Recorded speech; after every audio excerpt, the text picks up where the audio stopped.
is in the air, a time to renew our New Year's resolutions about eating better, exercising more, and getting serious about our health. Now, regardless of our age, we all need to know about the common symptoms and how to prevent the most common health conditions, heart disease and strokes. Today on It's About You, Amelia Brown, Fayette County Family and Consumer Science Agent, provides insights on how we can recognize the signs and symptoms of stroke and most of all, reduce our chances of a life-threatening condition.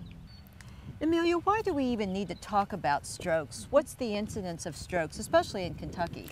Well, strokes are the third leading cause of death in the United States, and Kentuckians definitely need to be aware of strokes just because of our health and our lifestyles. We are one of the least active states. We are one of the unhealthiest states by being overweight and least active. So I think it's very important that we understand our risk. Actually, more men have strokes than women, but more women die from strokes. So I think it's very important that we stay informed and know our risk.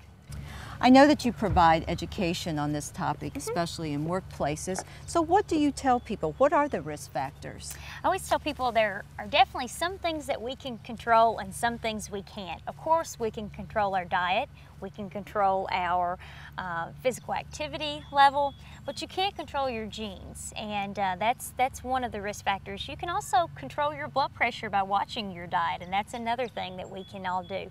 But you can't control your genes, and you cannot control often the other medications that you're on that can cause high blood pressure. So I think it's important to realize that it's important to try to monitor all of those things. If you have a risk factor, if you're an African American, if you're over the age of 35, if you are pregnant, there are often many things that we can do to just be more conscious of our levels. What are the symptoms and how can we easily recognize them? There's an easy term that we can refer to, and that's FAST. One is looking at the face. When my mother had a stroke, one of the first things we made her do was smile. And when she smiled, one side was actually drooping. So you can look at their face and their arms. Is one arm, if they raise their arm, is one arm downward instead of even? My mother has even issues today after her stroke with really utilizing that left arm. She has trouble. Sometimes it feels numb all of the time. Also speech. Do they have trouble speaking? Have them say a simple sentence. My mom kind of slurred her words. She had problems with getting words out. She could think them and you could see her trying to get them out, but she couldn't actually speak the words. And then time, and that's the last. And if any of those symptoms are coming into play, then you want to take the time to call 911. It's very important that you get help as fast as possible to a person that you think may be having a stroke.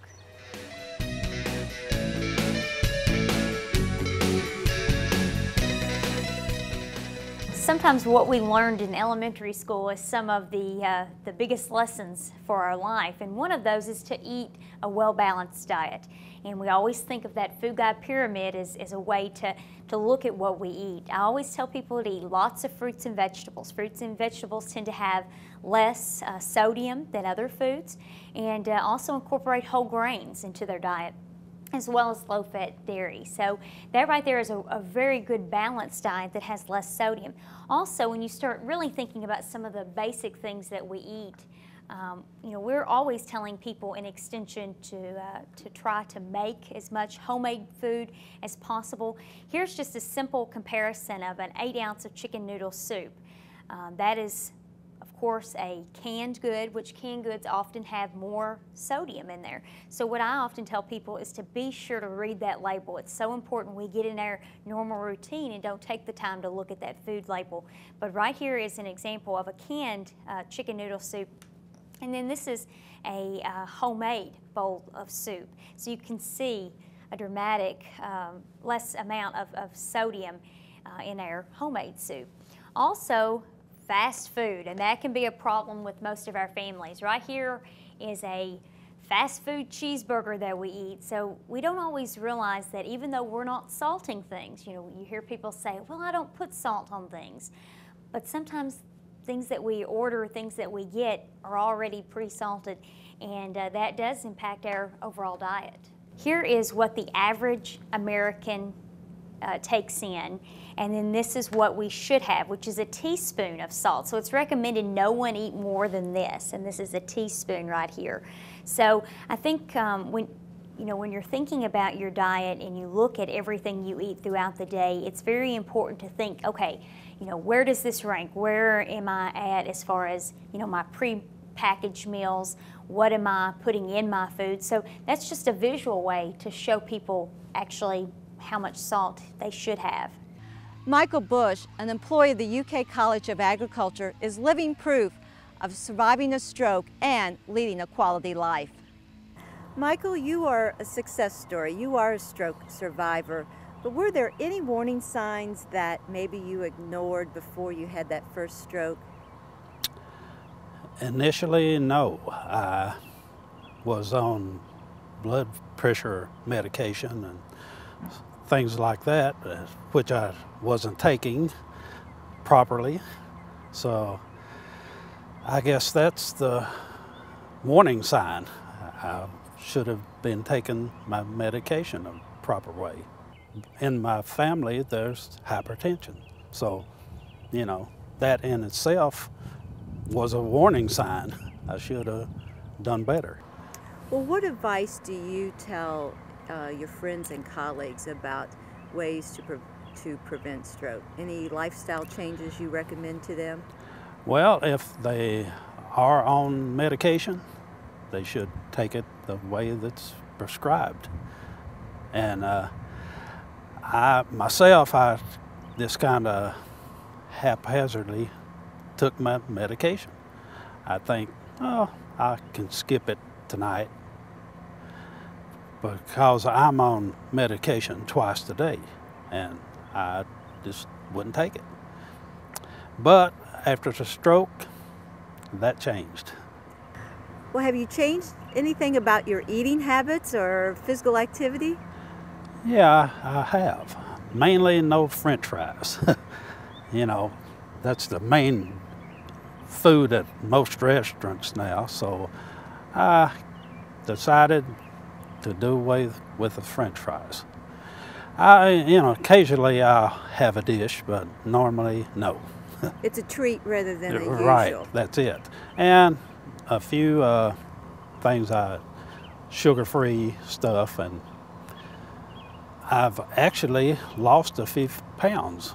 You do this. It's surprising what French fries will do to you. They gather up. So. Well, it reduces that saturated fat and salt, which both are sort of contributing factors. That's sometimes. Right. That's correct. And so that's my main thing. We talk about strokes and we talk about heart disease. What is the relationship?